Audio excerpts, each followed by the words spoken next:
ಪರಲೋಕದವುಗಳ ಕಡೆಗೆ ನೋಡುವಂತೆ ನಿಮ್ಮ ಆತ್ಮವನ್ನು ವಾಕ್ಯದಲ್ಲಿ ಬಲಪಡಿಸುವ ಅನುದಿನದ ಧ್ಯಾನ.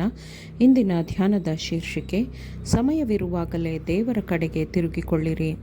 ಈ ದಿನದ ಸತ್ಯವೇದದ ವಾಕ್ಯ, ನೀವು ಈ ಹೊತ್ತು ದೇವರ ಶಬ್ದಕ್ಕೆ ಕಿವಿಗೊಟ್ಟರೆ, ನಿಮ್ಮ ಹಿರಿಯರು ದೇವರ ಕೋಪವನ್ನೆಬ್ಬಿಸಿದ ಸ್ಥಳದಲ್ಲಿ ಅರಣ್ಯದೊಳಗೆ ದೇವರನ್ನು ಪರೀಕ್ಷಿಸಿದ ದಿನದಲ್ಲಿ ಮಾಡಿದಂತೆ ನಿಮ್ಮ ಹೃದಯಗಳನ್ನು ಕಠಿಣ ಮಾಡಿಕೊಳ್ಳಬೇಡಿರಿ. ಇಬ್ರಿಯ 3ನೇ ಅಧ್ಯಾಯ 7 ಮತ್ತು 8ನೇ ವಚನಗಳು.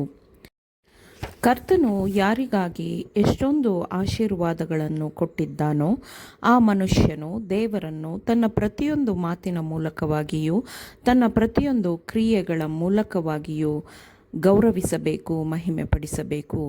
ಅವನ ಎಲ್ಲ ವ್ಯವಹಾರಗಳು ಶುದ್ಧವಾಗಿರಬೇಕು, ಪರಿಗಣಿಸುವಂತಿರಬೇಕು ಮತ್ತು ನ್ಯಾಯಯುತವಾಗಿರಬೇಕು.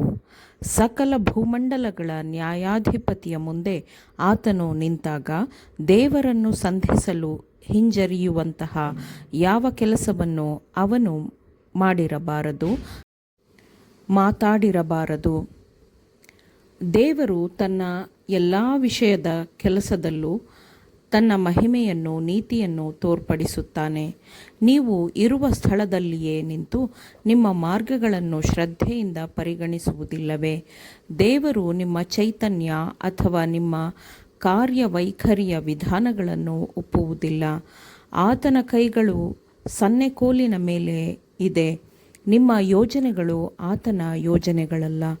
ಈಗ ನೀವು ಪಶ್ಚಾತ್ತಾಪ ಪಡುವ ಸಮಯವಾಗಿದೆ. ಅವಕಾಶವನ್ನು ಕಳೆದುಕೊಳ್ಳಬೇಡಿರಿ. ನನ್ನ ಸಹೋದರನೇ, ನಿರ್ಧಾರಿತವಾದ ದೃಢವಾದ ಬದಲಾವಣೆಯನ್ನು ಮಾಡುವುದು ನಿಮ್ಮ ಘನತೆಗೆ ಕಡಿಮೆ ಎಂದು ಭಾವಿಸಬೇಡಿರಿ. ಕಲಿಯುವ ಮನುಷ್ಯನನ್ನಾಗಿ ನೀವು ನಿಮ್ಮನ್ನು ಕ್ರಿಸ್ತನ ಪಾದಗಳ ಬಳಿಯಲ್ಲಿ ಇರಿಸಿಕೊಳ್ಳಿರಿ. ಇಲ್ಲದಿದ್ದರೆ ನೀವು ಜಯಿಸುವವನಿಗೆ ದೊರಕುವ ಉಡುಗೊರೆಯನ್ನು ಖಂಡಿತವಾಗಿಯೂ ಹೊಂದುವುದಕ್ಕೆ ವಿಫಲರಾಗುತ್ತೀರಿ.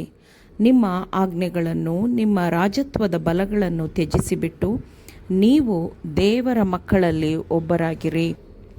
ನೀವು ದೇವರ ಚಿತ್ತವನ್ನು ಅಧ್ಯಯನ ಮಾಡಲು ಮತ್ತು ಪಾಲಿಸಲು ಕಲಿಯುವವರೆಗೂ ಶೋಧನೆಗಳೇ ನಿಮ್ಮನ್ನು ಸೋಲಿಸುತ್ತದೆ ಮತ್ತು ವಿಚಿತ್ರವಾದ ಕೆಲಸಗಳನ್ನು ಮಾಡುವಂತೆ ನಿಮ್ಮನ್ನು ನಡೆಸುತ್ತದೆ.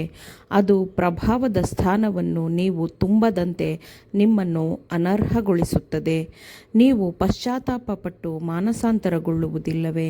ನೀವು ಪ್ರತಿಕ್ಷಣವೂ ದೈವಿಕ ಪರಿಶೀಲನೆಗೆ ಒಳಗಾಗಿರುತ್ತೀರಿ ಎಂಬ ಅರಿವಿನಲ್ಲಿ ನೀವು ನಡೆದುಕೊಳ್ಳುವುದಿಲ್ಲವೇ? ನಿಮ್ಮ ಎಲ್ಲ ಕೆಲಸಗಳಲ್ಲಿ ದೇವರನ್ನು ನಿಮ್ಮ ಗೆಳೆಯನನ್ನಾಗಿ ನೀವು ಮಾಡಿಕೊಳ್ಳುವುದಿಲ್ಲವೇ?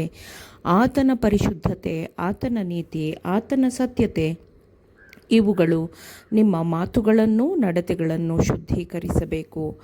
ನೀವು ನಿಮ್ಮನ್ನು, ನಿಮ್ಮ ಕೆಲಸಗಳನ್ನು ನಿಲ್ಲಿಸಿ ದೇವರಿದ್ದಾನೆ ಎಂಬುದನ್ನು ಪರಿಗಣಿಸಬೇಕು. ಆತನು ನಿಮ್ಮ ಪರವಾಗಿ ಒಳ್ಳೆಯದನ್ನು ಮಾತನಾಡಿದ್ದಾನೆ ಮತ್ತು ನೀವು ಆತನ ಸ್ವತ್ತಾಗಿರುವವರೊಂದಿಗೆ ಅನ್ಯಾಯವಾಗಿ ವರ್ತಿಸಿದರೆ ಆತನು ತುಂಬ ಅಸಮಾಧಾನಗೊಳ್ಳುತ್ತಾನೆ. ಪೂರ್ಣ ಹೃದಯದಿಂದ ಆತನ ಕಡೆಗೆ ತಿರುಗುವಂತೆ ಆತನು ನಿಮ್ಮನ್ನು ಕರೆಯುತ್ತಾನೆ. ನಿಮ್ಮ ಆತ್ಮಕ್ಕಾಗಿ ಬೇಡಿಕೊಳ್ಳಿರಿ, ಪ್ರಾರ್ಥಿಸಿರಿ. ಯಾಕೆಂದರೆ ನೀವು ಅನೇಕ ಬಾರಿ ಸ್ವಾರ್ಥ ವಂಚನೆಗೆ ಒಳಗಾಗಿದ್ದೀರಿ ಮತ್ತು ಮೋಸಗೊಳಿಸುವ ಪ್ರಭಾವಗಳಿಂದ ನಡೆಸಲ್ಪಟ್ಟಿದ್ದೀರಿ. ನಿಮ್ಮನ್ನು ಹೊಗಳುವವರನ್ನು, ನಿಮ್ಮನ್ನು ಮೆಚ್ಚುವವರನ್ನು ನೀವು ಪರಿಗಣಿಸಲು ಮತ್ತು ನಿಮ್ಮ ತಪ್ಪುಗಳನ್ನು, ನಿಮಗಿರುವ ಅಪಾಯಗಳನ್ನು ತೋರಿಸುವವರನ್ನು ಅಸಡ್ಡೆಯಿಂದ ಪರಿಗಣಿಸಲು ನೀವು ಪ್ರಚೋದಿಸಲ್ಪಡುತ್ತೀರಿ. ಅನೇಕ ಬಾರಿ ನೀವು ತಪ್ಪಿನ ಕಡೆಗೆ ಹೋಗಿದ್ದೀರಿ, ಆದರೆ ರಕ್ಷಕನ ಕೈಗಳಲ್ಲಿನ ಮೊಳೆಗಳ ಗಾಯದ ಗುರುತುಗಳು ನಿಮ್ಮ ಪರವಾಗಿ ಸಿಂಹಾಸನದೆದುರಲ್ಲಿ ನಿಂತು ಮಧ್ಯಸ್ಥಿಕೆ ವಹಿಸುತ್ತಿವೆ ಎಂಬುದನ್ನು ಜ್ಞಾಪಕ ಮಾಡಿಕೊಳ್ಳಿರಿ. ನಿಮಗಾಗಿ ಕ್ರಿಸ್ತನ ಹೆಸರಿನಲ್ಲಿ ಪ್ರಾರ್ಥಿಸಿರಿ. ಶ್ರದ್ಧೆಯಿಂದ, ಪ್ರಾಮಾಣಿಕವಾಗಿ, ಉತ್ಸುಕತೆಯಿಂದ ಪ್ರಾರ್ಥಿಸಿರಿ. ನಿಮ್ಮ ಜೀವವು ಉಳಿಯಬೇಕು ಮತ್ತು ನೀವು ಸಂಪೂರ್ಣವಾಗಿ ಪಶ್ಚಾತ್ತಾಪಕ್ಕೆ ನಿಮ್ಮನ್ನು ಒಪ್ಪಿಸಿಕೊಡಲಿ ಎಂದು ನಾನು ಭಾವಿಸುತ್ತೇನೆ. ದೇವರ ಬಳಿಗೆ ಬನ್ನಿರಿ, ಎಲ್ಲವನ್ನೂ ಆತನಿಗೆ ಒಪ್ಪಿಸಿಕೊಡಿರಿ. ಇದನ್ನು ನೀವು ಮಾಡಬೇಕು. ಇಲ್ಲದಿದ್ದರೆ ನೀವು ಶತ್ರುಗಳ ಬಲೆಗೆ ಬೀಳುತ್ತೀರಿ. ಅತ್ಯುನ್ನತ ಅಧಿಕಾರ ಹೊಂದಿರುವವನು ನಿಮಗೆ ಈ ಮನವಿಯನ್ನು ಮಾಡಿದ್ದಾನೆ ಎಂಬ ಮಾತನ್ನು ನಿಮಗೆ ಬರೆಯುವುದನ್ನು ಬಿಟ್ಟು ನಾನೇನೂ ಮಾಡಲಿಕ್ಕಾಗುವುದಿಲ್ಲ. ಆಮೇನ್. ದೇವರ ವಾಕ್ಯಗಳನ್ನು ಶ್ರದ್ಧೆಯಿಂದ ಆಲಿಸುವವರು ಮಾತ್ರವೇ ಆಗಿರದೆ ಪಾಲಿಸುವವರು ಆಗಬೇಕೆಂದು ನಿಮ್ಮನ್ನು ಉತ್ತೇಜಿಸುತ್ತೇನೆ. ಪರಿಶುದ್ಧಾತ್ಮನ ಸಹಾಯದಿಂದ ಆಲಿಸಿದ ನಿಮ್ಮೆಲ್ಲರಿಗೂ ಧನ್ಯವಾದಗಳು. ಮತ್ತೆ ದೈನಂದಿನ ಧ್ಯಾನಕ್ಕಾಗಿ ನಾಳೆ ಸಂಧಿಸೋಣ. ಆಮೇನ್.